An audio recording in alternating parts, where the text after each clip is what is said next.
Hi, Darren. Yeah, exactly. This is for Darren. Darren, you better be watching this. We're going to all the trouble of doing this. All right, good morning, ladies and gentlemen. Have attention, please. All quiet, please. Thank you. Go ahead and have your notes out. We're going to be continuing on. I want to get through the Balkans and Kosovo part as quickly as possible so that we can have as much time as possible to review for the test. It'll be your last sort of comprehensive test, and it'll be a combination of the Rwanda components as well as the Balkans, Kosovo. Okay? And it's going to be, I don't have it written down right here, but it's got a lot of matching and true, false, and so forth, so you'll want to be ready for that. Okay? Questions?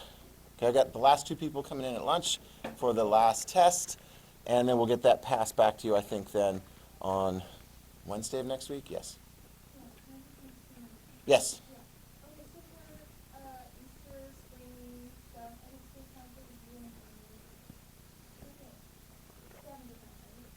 Yes. This classroom actually is involved in it.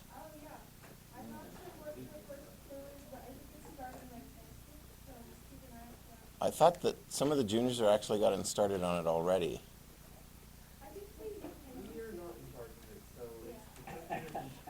I'm a little confused. Okay. Sunday.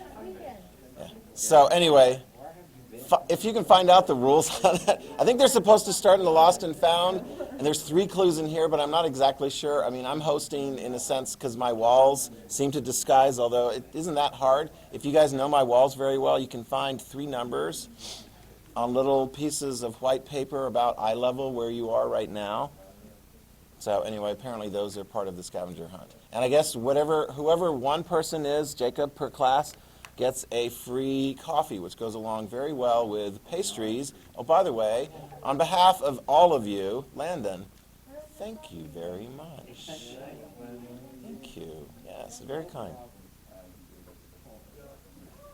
Yeah, so I know, and it was nice. I hope you enjoy. If you get to class early, you get a benefit, right, Quinn, Mary? Because you still have time to go outside in class. Welcome. Good to have you here. And chow down before you come back in here, and you can't eat anything. You have to cover it yourself with a mask. Yes, we got that one okay. So pull your mask away. Jack, get back. She can drink. We will not have somebody pass out for, what is the term for like not having sufficient liquid? Lack of hydration. Yeah, don't mess with Mary. Yeah, she doesn't mind getting a technical. Okay, yes?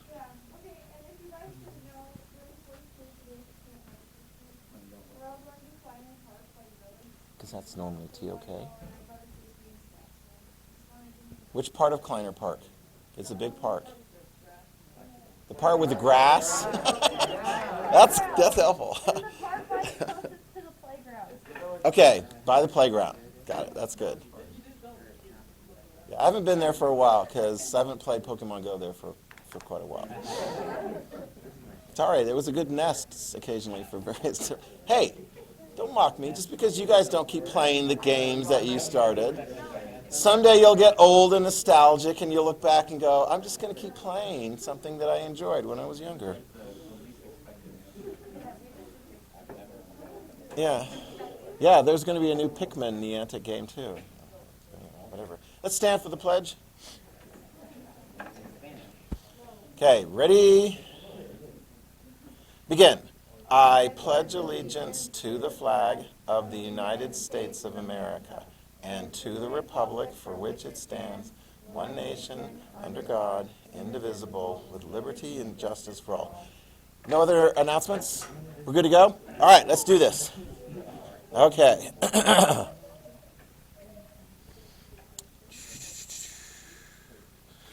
All right. Oh, my gosh. Yes. Remind ourselves, okay? Last time we spent a lot of time preliminarily, Last time we spent a lot of time preliminarily identifying various different groups, national groups, you can call them ethnic groups, religious variations, linguistic variations, cultural variations.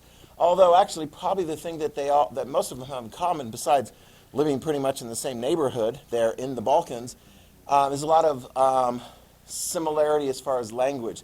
So the ability to communicate with one another is present. although sometimes the words don't come out very positively, and it gets very, very negative. Okay?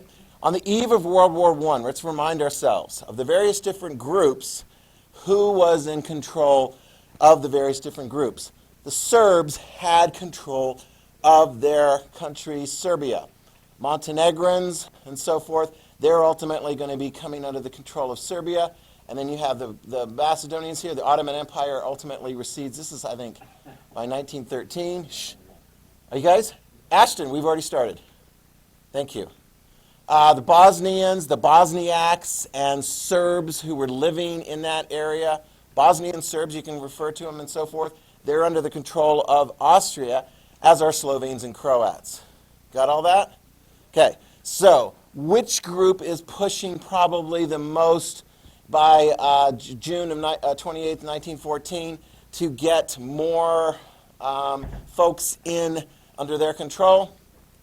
Serbs, okay? Okay? And so Serbs are going to be very, very prominent, and they've got some very, very strong ally in the sense of Russia is very supportive of the Serbs. The Archduke gets assassinated, the spark that gets World War I going. Ironically, the Serbs' biggest ally, Russia, loses. And they end up in a civil war where the communists dominate. But, here we go. Write this down. This is where we pick it right up after. I know we've got various different color things in here, but if you can tune out the duller colors, all of these brighter colors now are going to be contained within the country known as Yugoslavia.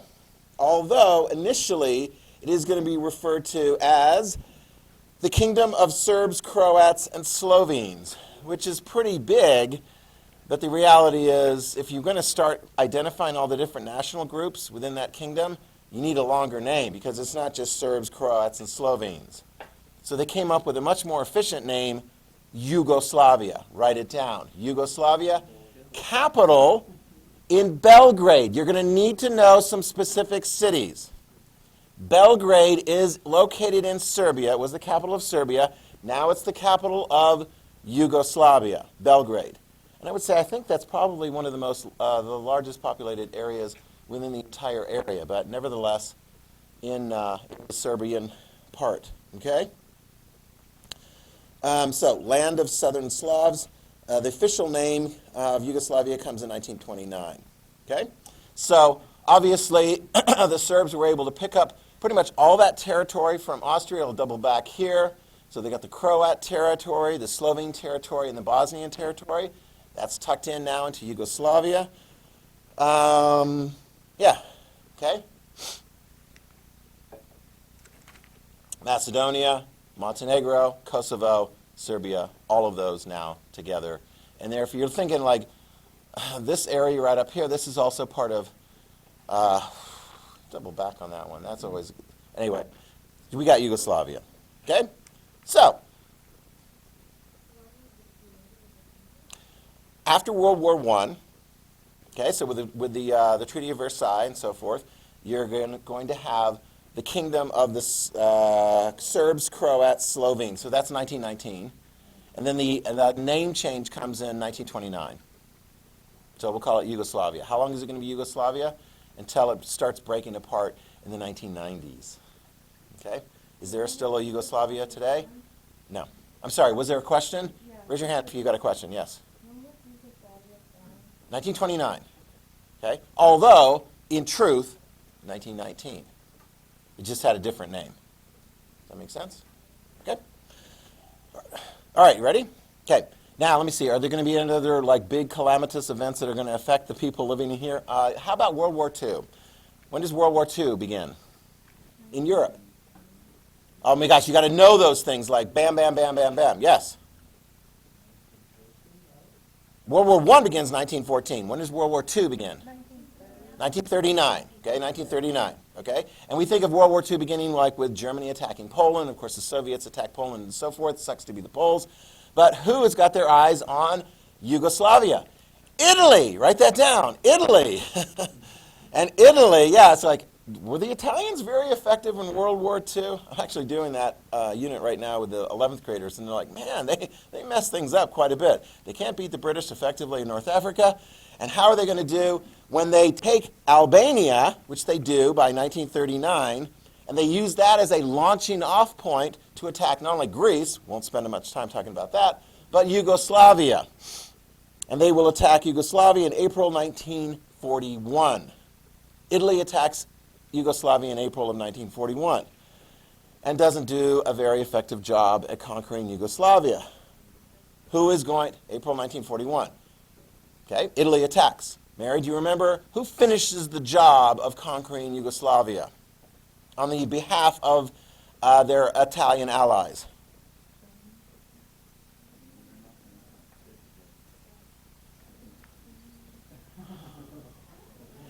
Mussolini, who's his good buddy, fellow fascist buddy.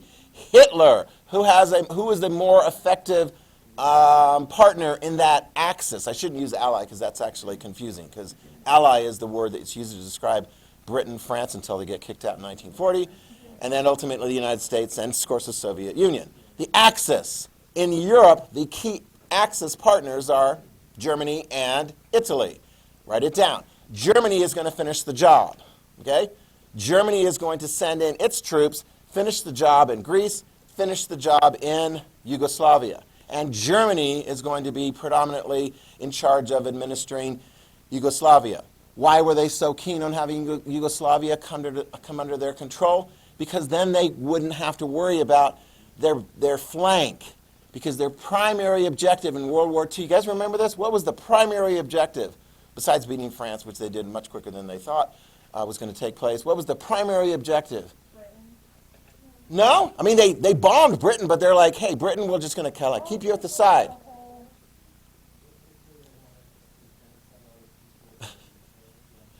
Yeah, they wanted to go after the Soviet Union. Yeah. Yeah. Absolutely. Absolutely. Okay? Primary objective of Adolf Hitler is to conquer the Soviet Union and do what he will with the people and land therein. Was he ultimately successful? No. Okay. And who is going to be given most of the credit for beating the Germans in that part of Europe? Russia. Yeah, exactly, the Soviet Union. We gave them some military aid, but mostly it was their own doing. Their own. And what? And the weather. Yeah, I mean the weather, but also, the windmills. Some of you guys are like, what are you talking about? George Orwell, Animal Farm. Yeah? Stalin made sure, I mean, it was a great cost, but the payoff was he had an industrial military infrastructure well behind the lines near the Ural Mountains that they could continue producing critical military weaponry in order to gut it out and ultimately beat Hitler. Okay? So that's going on in context. That's important for you guys to remember that. So who gets credit for beating Hitler primarily, certainly in Eastern Europe? Soviet Union. Okay? Meanwhile, in Yugoslavia, the German troops are coming in, and it's very interesting because Hitler's always looking around for somebody that he can use potentially to sort of like run the show so he doesn't have to have as many of his own troops in that area, because that kind of ties things up. You understand that? If you can find somebody to help it, it's like a colonial tack, right? Who did the Belgians use primarily to rule Rwanda? Very good, the Tutsis, very good. So who are, some of you guys know this already, who are, and I know one of you knows this, which among these ethnic groups, these national groups in Yugoslavia, is going to be a little bit more friendly with the Germans and gain some advantage by being kind of the overseer? Turks? No, the Turks aren't in there. Don't act, we've already got enough people in that area. The Serbs, good thing. The Serbs have the largest individual population group within there. It's not the Serbs. Okay? The Serbs are very independent-minded people. They don't like it when somebody is pushing them around. And again, in World War I, Germany was on the opposite side, as was Austria. Kosovo? The Kosovars? Nope, not the Kosovars. Slovenes? It's the Croats. Write it down. It's the Croats. And you can tell this a little bit by how the map is determined there. Hitler will take advantage of ethnic divisions, national divisions that are already there. I mean, it doesn't have to necessarily bring up, greater problems, but it ultimately will. The Croats, look at this. Within the boundaries of what had been Yugoslavia, now occupied by Nazi troops, you have a large so-called independent state of Croatia. Okay, you've got Italian, German troops and so forth in there, but local Croats are also going to be very involved in running the show. Do you understand that? So in other words, you're going to have some Croats helping out with administering the so-called puppet state of Croatia and using those forces on the rest of it, including the Serbian population. This is where things are going to get ugly. And if you're like, what kinds of bad things could happen in occupied areas in World War II? How about concentration camps? You want to write that down? Concentration camps, yes.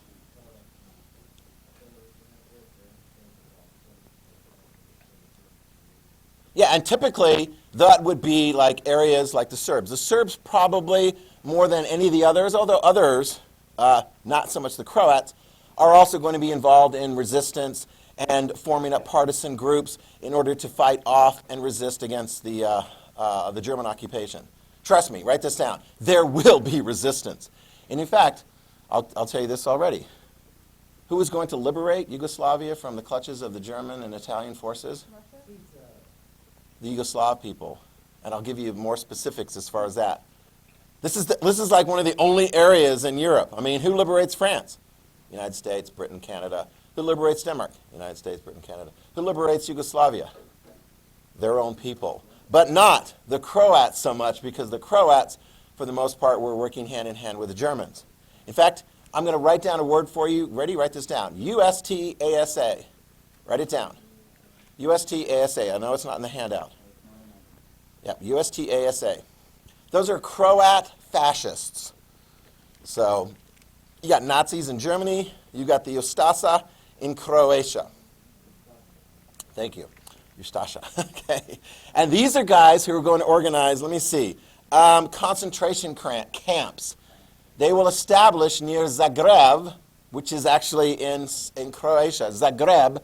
They will establish concentration camps where there will be up to, give or take, about 100,000 people murdered in those camps. And if you're like, well, how do we set up a death camp? Well, I don't know. Just Google, Auschwitz or something, and then put all the various different component parts there. So you understand that? So people are going to be rounded up in that area under the auspices of the Croats, working in conjunction with the Italians and the Germans, and they're going to kill lots of people. Many of which are Serbs. But you're going to have a sprinkling of the other national groups in there as well. Do you understand that? Okay, so you look at that and you're like, how are people going to be feeling after that? Do you think there's going to be any residual, new, fresh anger toward other groups of people? Yeah, how about Serbs against Croats?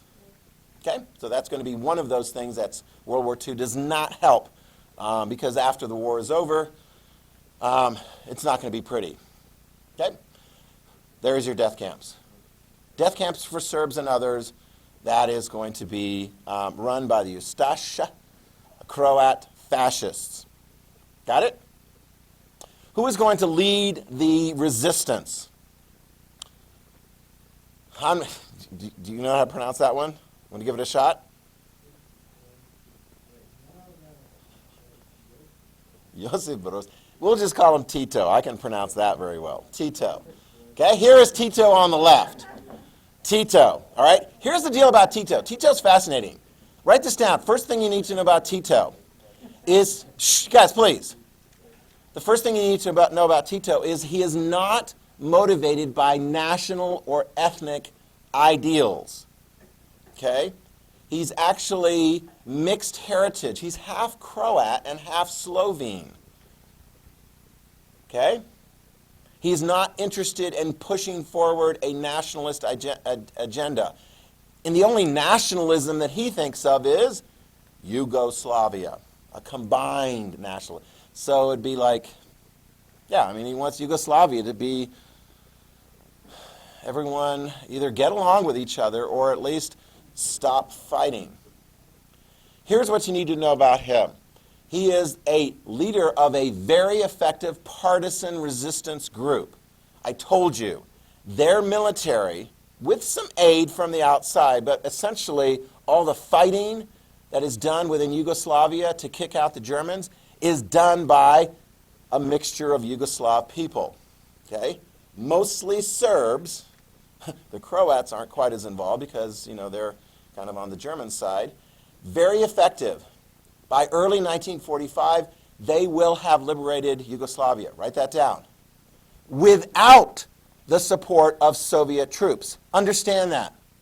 When you look at Eastern Europe, who liberated Poland? The Soviet Red Army. Who helped establish then a pro-communist government in Poland? The Soviets, with the Red Army there throughout the Cold War. Same thing with Hungary, same thing with East Germany, same thing with Czechoslovakia, same thing with Romania, same thing with Bulgaria. But not Yugoslavia.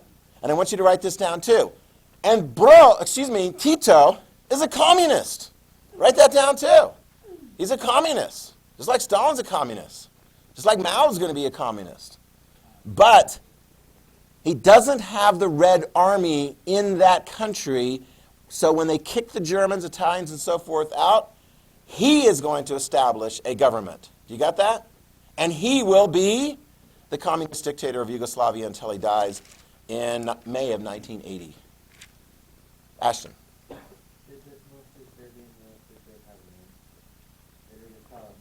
Call them Yugoslav partisans. The partisans, yeah.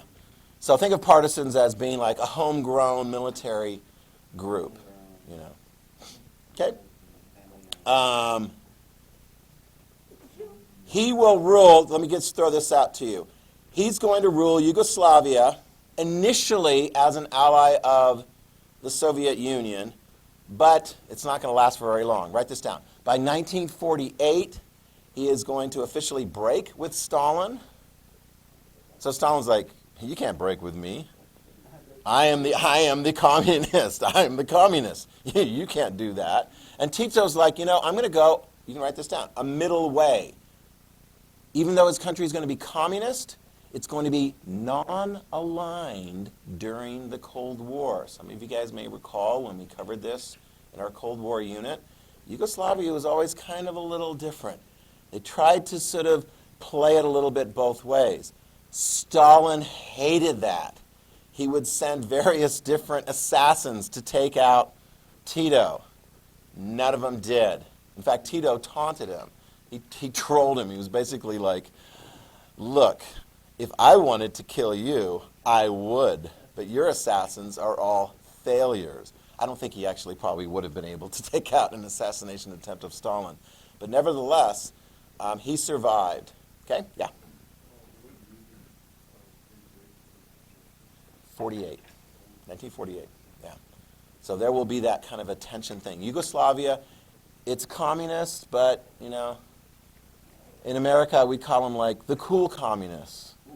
Because, they're not pointing nuclear weapons at us, and they're not, Although, do they allow for free speech and free economic opportunity and free political parties and stuff like that? No, not really. No. Yeah. They had a little bit more than in the Soviet Union, okay? But not like you would have in, say, a Western free market economy. So there is some. And actually, the people are looking at it. And so if you're looking for a model of like a communist country that has an opportunity where they give some, it's like, well, that seems to work pretty well there if you do it carefully. Of course, the Chinese ultimately are going to keep their communist dictatorship as well as introduce democracy.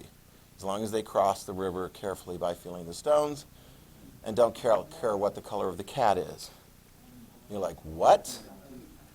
I know, but it's a communist country. That's the example. All right. Let me talk very briefly about this guy right here. It's worth talking about Albania because it's right in the neighborhood, and there's going to be some interesting things going on in Albania. Albania also will get rid of the Italian dominance by the end of World War II. And in Albania, you're going to have another communist. What's that? They call him Hunger Man? Bunker Man? Oh, he did. He built a lot of bunkers. He was a very interesting man. Let me talk about him very briefly here. I don't even know if I can beat the name. Enver Hoxha, does that sound right? It's an Albanian name. Okay. He ruled as their communist dictator until he died in 1985. So he's going to be the communist dictator for like on 4 decades. Okay? Here's an interesting one. It is a very poor country, and actually still is one of the poorest countries, if not the poorest country in Europe today. Okay? Very authoritarian, communist. He didn't get along with Yugoslavia so much, and it has to do a little bit with some of the geography. Here is Albania. Let's see if we can get that here. Here's Albania. Okay? It's Muslim. Okay? They have a lot of connection with the vast majority population in Kosovo. So in fact, sometimes the Kosovars are referred to as Albanians. There's a lot of similarity, certainly of religious belief systems. So his beef was, he felt this region should be part of Albania. You got that? I mean, hello, everyone's like, that should be part of ours. Why? Because they're like us. Seriously, we're going to go to Munich again and like hand over the Sudetenland because we got a bunch of German speakers to, hand it over from Czechoslovakia to Germany. They're not going to get it, okay? Not directly anyway. Albania. He wanted the region of Kosovo, which we've already identified is a predominantly Muslim area. In fact, Kosovo is like very, very important because that was where the Battle of the Field of Blackbirds took place. So it's very important to Albanian, Muslims, Kosovars, what do you want to call it? It's also very important to Serbs. Okay? He had close ties with Stalin. When Stalin died, kind of like with Mao. Listen up. Kind of like with Mao. When did Stalin die? Close, 53. Yeah, it was kind of like if you think of like when Dwight D. Eisenhower came in, took the oath of office as President of the United States, it's about the same time that you're going to have that transition of power when Stalin dies. And who takes over after Stalin? The Soviet Union? Who takes over? Oh, it's okay. You're going to have to review the notes. Khrushchev, very good, yes. And he'll be in there. He's the one that's like in charge of the Soviet Union during like the Cuban Missile Crisis, remember? Yeah, and then he will be kind of like pushed aside in the early 1960s. Do you want to see Khrushchev? Oh, where's Khrushchev? Where's my Khrushchev doll? Oh, here he is. They depicted him like with a bunch of corn because he had a failed agricultural policies. He's like, hey, we can just grow all kinds of like crops in areas that have never supported that kind of crops before. Look good on paper. Didn't work out very well in practice. Okay? He doesn't like Hoxha, Albania's leader, doesn't like Khrushchev as much. He's like, you're just a wannabe Stalin. You suck. And he will form a stronger relationship with another communist country. Nice try, although they're close to the Soviet Union. Which communist country is in conflict with the Soviet Union throughout much of the latter stages of the Cold War? Think of Richard Nixon. Who did Nixon go visit in the early 1970s to sort of like help drive a wedge between two major communist countries? Soviet Union and China. Thank you very much. So Albania, it's okay if you said it, that's great. So write it down. Albania is going to be mostly, pretty much beginning like in the 1950s and into the 60s and continuing on, they're going to have a closer relationship with Communist China. Okay? Although you won't have Communist Chinese forces in Albania, telling them what to do. Okay? Yeah, early 1960s became aligned with China. All right, now, back to Tito. Oh yeah, I love this one. Personal message from Tito to Stalin. Stalin, stop sending people to kill me. We've already captured 5 of them, one with a bomb and another with a rifle. If you don't stop sending killers, I'll send one to Moscow, and I won't have to send another. Ooh. Yeah, anyway, so. outlived Stalin by 28 years. That's not necessarily fair because he was a younger man than Stalin during that particular time period. Okay? All right. In fact, yeah, let's look at this. Okay. Tito. Write this down. Let's get into some details about how Tito ran his country, Yugoslavia, from the time that he gains control, 1945, kicks out the Germans, Italians, whoever, Croats, always takes the power away from them, until he dies in 1980. Are you ready? He wants to have no nationalism other than Yugoslav nationalism. He knows the dangers that are present of folks that might want to assert their national goals, especially if there's like a revenge motive, right? Because there's a lot of people who are really mad at the Croats and they want to go after them. What is the biggest of all of the different national groups within that territory? Serbian. Write this down. He is very opposed to Serbian nationalism. He does not give preference to Serbs. He wants balance. You understand that? And he will repress nationalism. He is not interested in nationalism. He doesn't sort of like have highlights of June 28th, you know, the Battle of the Field of Blackbirds in Kosovo. That's not his big thing. His quote, you can write this down, "A weak Serbia means a strong Yugoslavia." You understand that? Okay? He wants balance. And he sees like all the different component parts as helping to create that balance. Because by itself, Serb people do not make up a majority of the population. They're the single largest group, but they're not a majority of the population. So he's always trying to create sort of this balance. Officially, there will be within Yugoslavia 6 different republics. You can see it color-coded here. We got the 6 different republics. We got Slovenia, Croatia, Bosnia, and Herzegovina. It's the same place. Serbia, which will include Vojvodina. Did I come close? Okay, okay. And Kosovo. And then, of course, Macedonia and Montenegro are like separate republics. So they're trying to kind of balance things out. Does that make sense? Okay. So he would be, if he was a parent and he had kids that were getting into a fight, his solution would not be to sit them down and like work it out and kind of like see if we can come up with some accommodation, right? His approach would be to like send them each to their respective rooms for like 5 months or something like that. Okay? No, I'm serious. He just like something really like, you know, I'm going to send you to jail. If you're a Serb nationalist or any other kind of nationalist, you're going to be punished. Okay? And as we pointed out, his is a little bit more liberal approach compared to countries that are Soviet-dominated in the Warsaw Pact, Poland, Hungary, Czechoslovakia, and so forth. And we saw during the Cold War, it was really the Soviet Union that was dictating that. Because if Hungary wanted to try something different, boom, here comes the Red Army, 1956. Czechoslovakia wants to try something different in 1968 in the Prague Spring, boom, here comes the Soviet Red Army.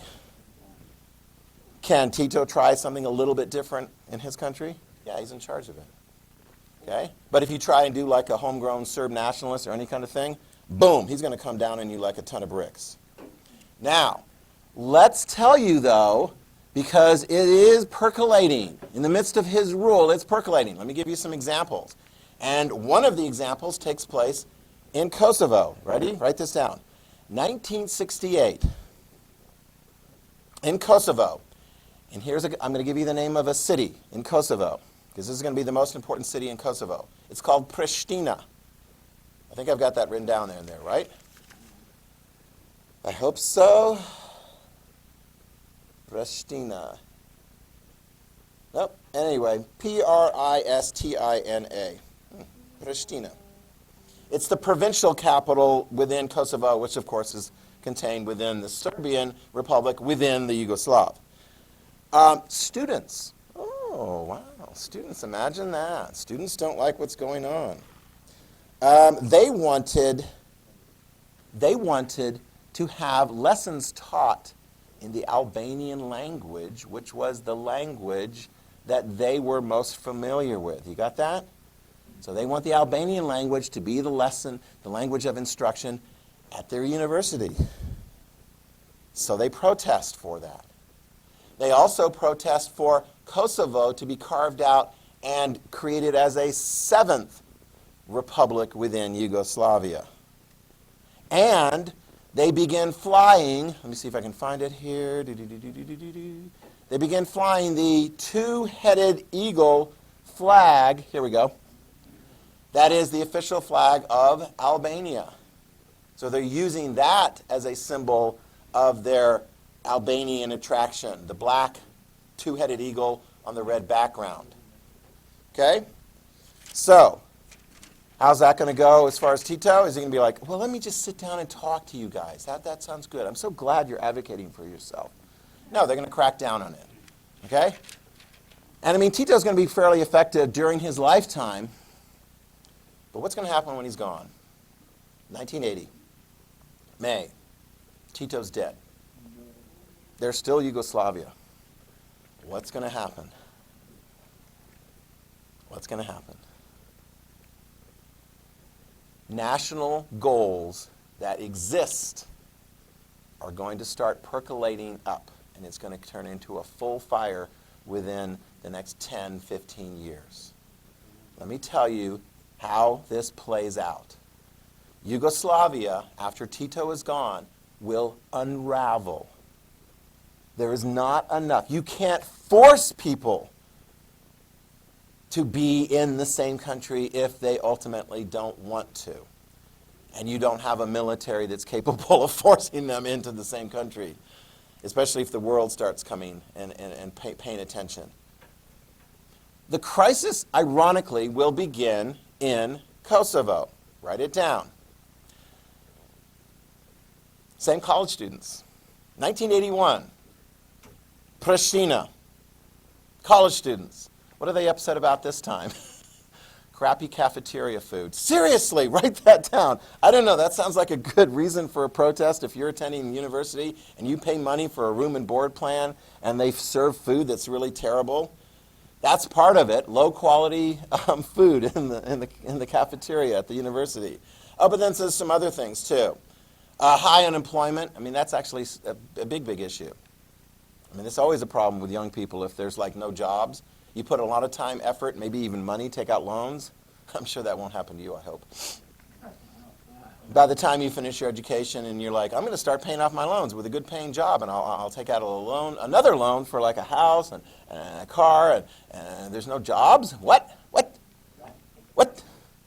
Okay, come on, Congress, hand out some more money. That'll take care of it, I'm sure. So here's the deal. Once one group starts popping up, so you got Kosovar Albanians popping up, and then you have Serbs popping up going, hey, wait a minute, we're not too happy about these Albanian Kosovar identity people here in Kosovo because, let's give you some specifics. Within that region there, 77% at least identify as Kosovo/Albanian. They're Muslims. 15% are Serb. So those Serbs are feeling a little bit on edge. You got that? The Serbs in Kosovo are feeling a little bit on edge that they are surrounded, that they're not being looked at very popularly, and so they're getting a little bit nervous. And of course, who do they have? There's always a big brother, right?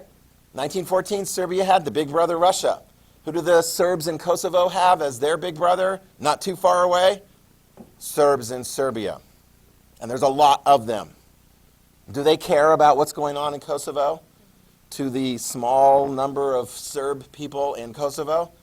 Heck yeah, they do. Okay?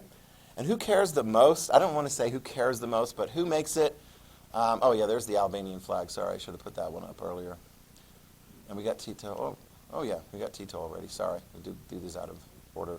Who seems to be the biggest advocate for the defense of the views and the position of Serbs wherever they happen to live?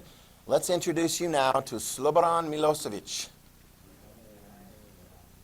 Slobodan Milosevic, all right? Ashton, You got to have your hands free so you can write down Slobodan Milosevic. And here's what you want to say about Slobodan Milosevic, because we're going to talk about Slobodan Milosevic pretty much all throughout the rest of this entire unit. Because Slobodan Milosevic is going to go from being a junior communist official in the early 1980s to becoming the man in charge of the scene, the top Serb leader. Well, let's talk about how he does it. How does he do it? He promotes nationalism.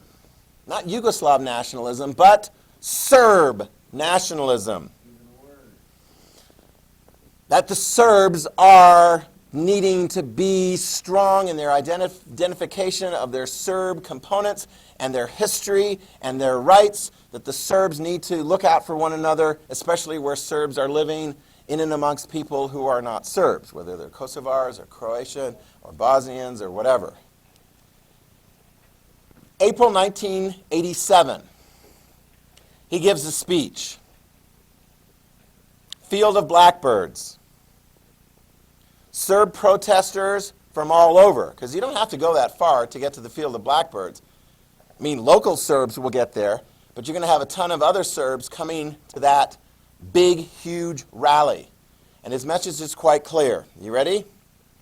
He says to the Serbs, through the cameras, reaching the audience as well as those who are watching on television, no one should dare beat you, playing upon real or imagined fears of Serbs that there are people out to get you.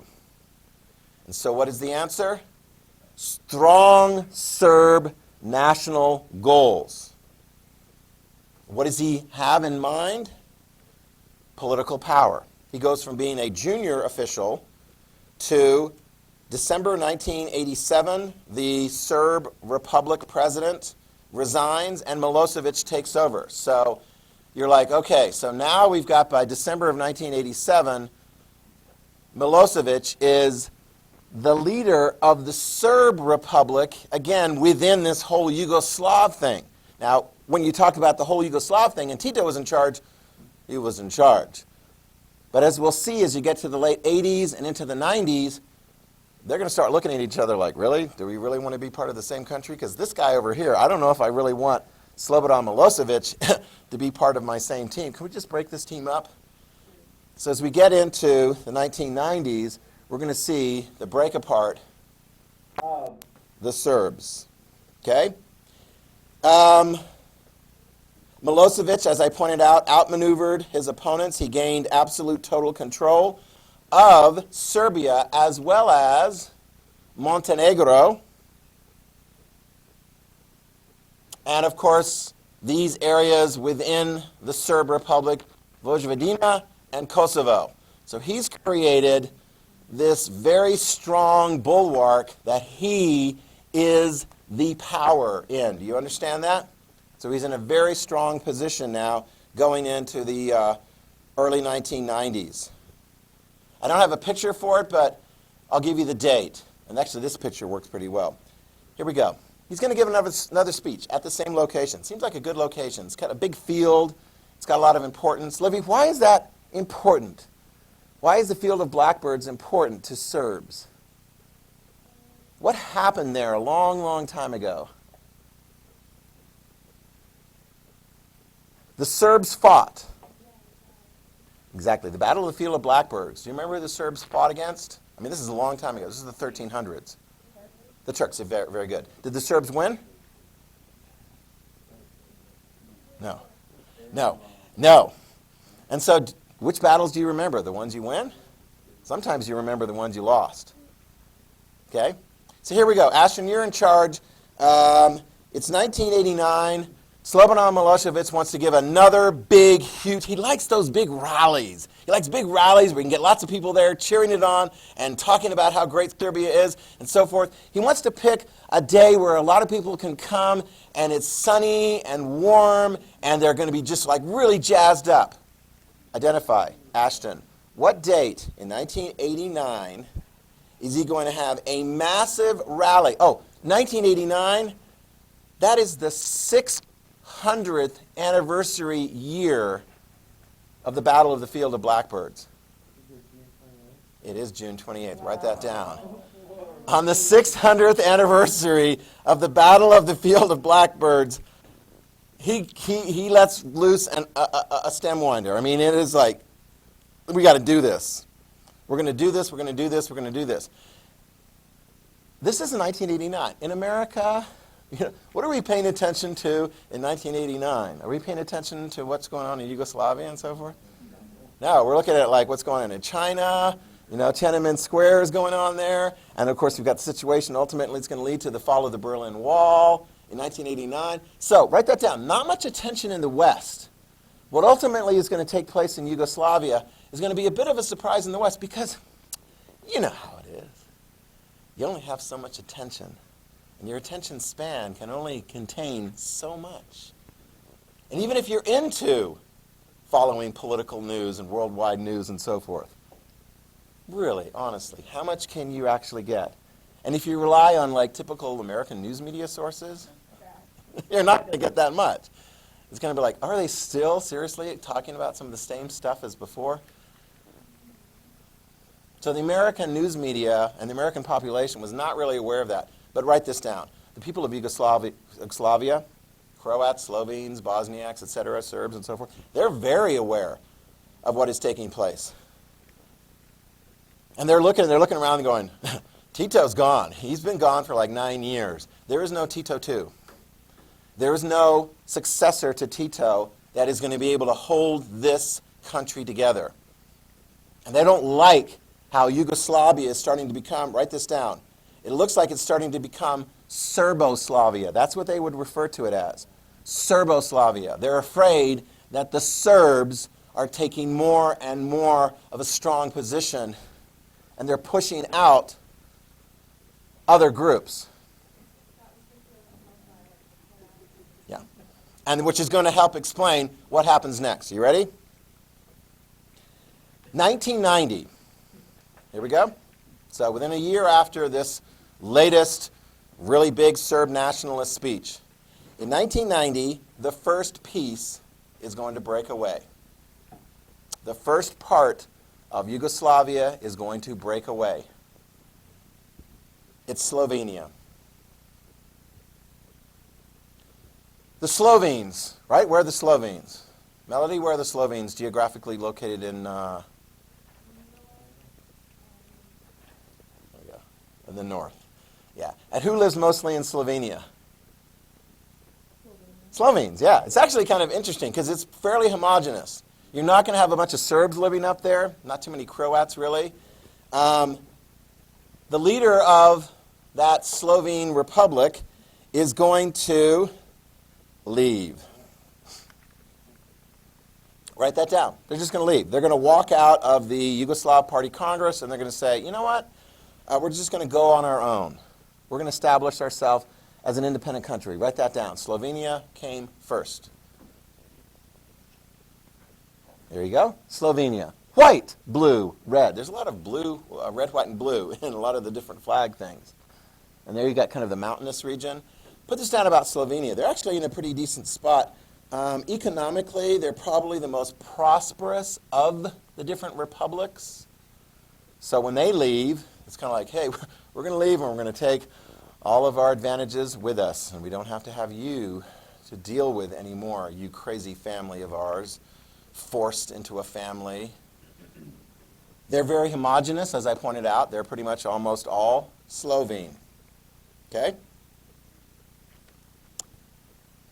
Not much objection. It happens. But once you get one leaving, others are going to start saying, maybe we should leave too. Who do you suppose is going to want to leave next? How many of you guys think Croatia is going to want to leave next? Go ahead, write it down. Croatia. Yeah, Croatia. They're led by Franjo Tudjman. I don't know. You want to give that one a shot? I know, it's like, yeah. So Croatia tries to leave next. This one is a bit problematic. Because this leader got his name? Okay, I'm going to go back to the map here because this is going to be very helpful as we go through here. Yes. 12% of the population are Serbs in Croatia. And in particular, let me see if I can go back to the map that gives a little bit more. Yeah, this actually, no, actually I think I've got a better map coming up here. Hold on. Sorry. There's two regions in particular. Oh, here we go. I did have it. I just needed to click forward. There's two regions of high concentration of Serbs within Croatia. Okay?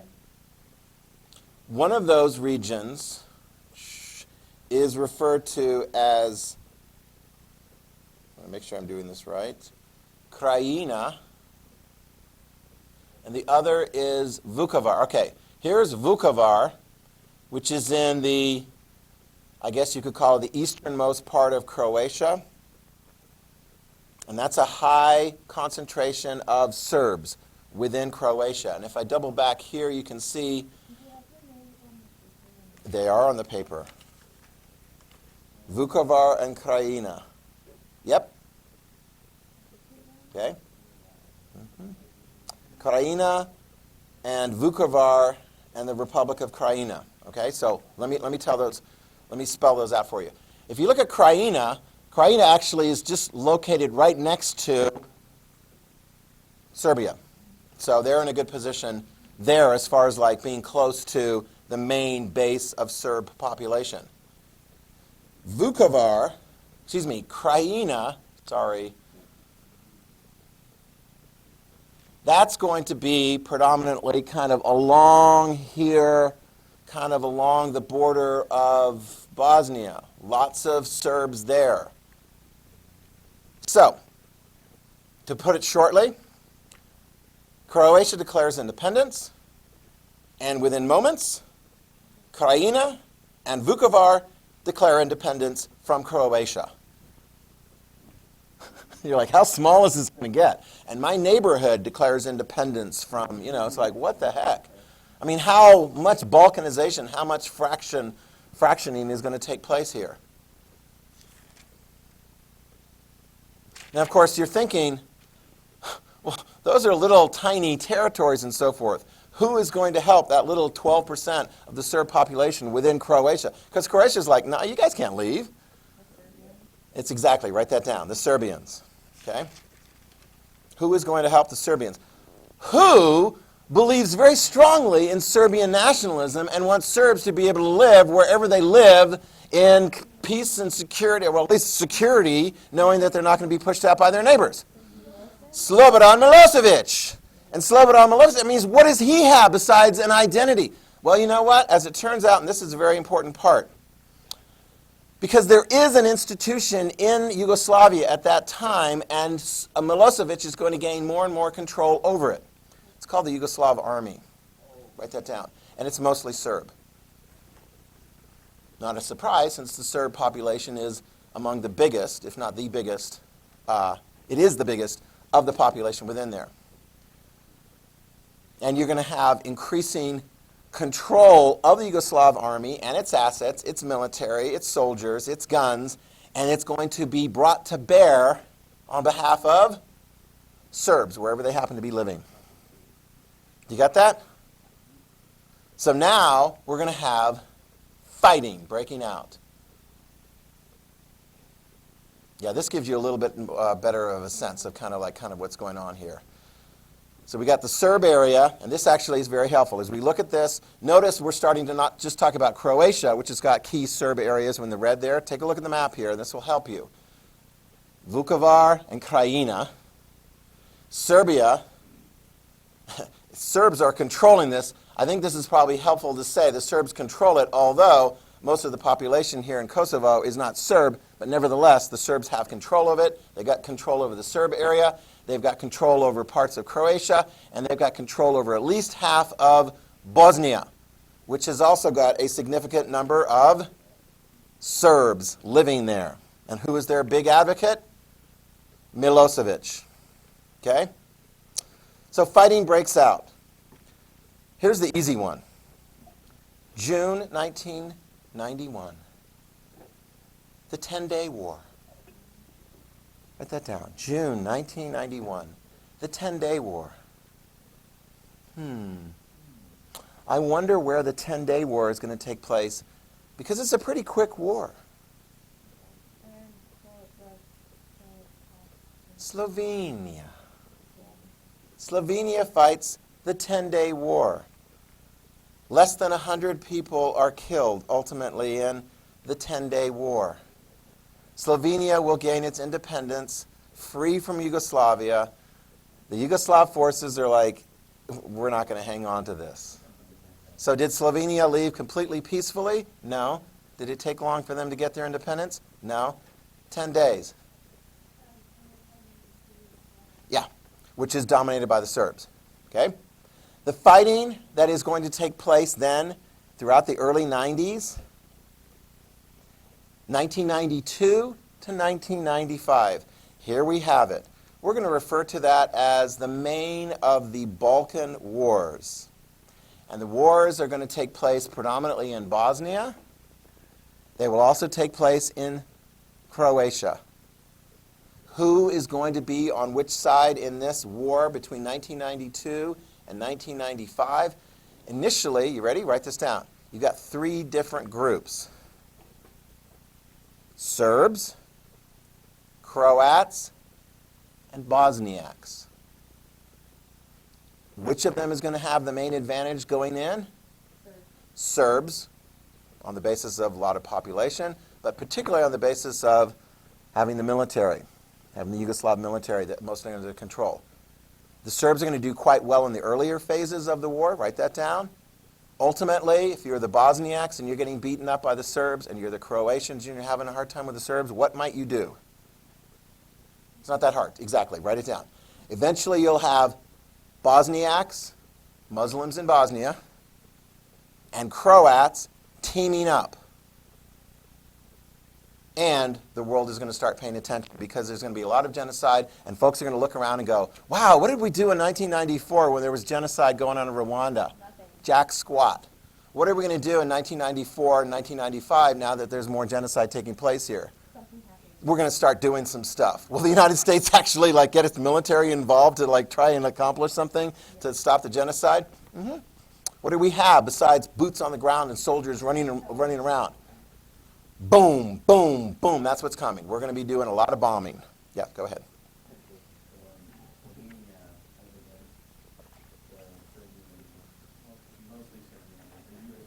Yeah. Yeah, it's kind of like, it's like the advantage that Slovenia had is that as a territory, you just got Slovenian population in there. You're not going to have a bunch of Serbs going, hey, help us, yay, you're finally here, and so forth. But when the Yugoslav/Serb military goes into parts of Croatia, they're going to be very welcomed by Serbs in Krajina as well as Vukovar.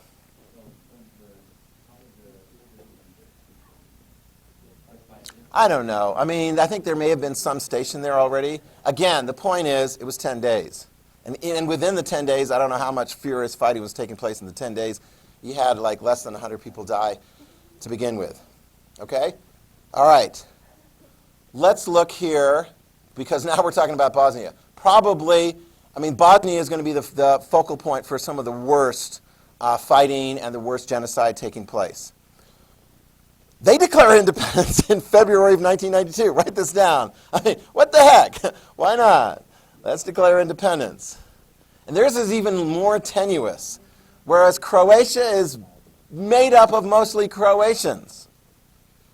Bosnia is quite a mix. Are you ready? Here's the numbers. Write this down. 44% Bosniak. This is within Bosnia. You know what we're talking about? Bosnia/Herzegovina, whatever you want to call it. 44% Bosniak. What is the religion of the Bosniaks? Muslim. Very good. 32% Serbian. That's the next biggest chunk. That's a big chunk. What's the religion of the Serbians? Orthodox. Very good. Okay. And then finally, 17% Croat. What's the main religion of the Croats?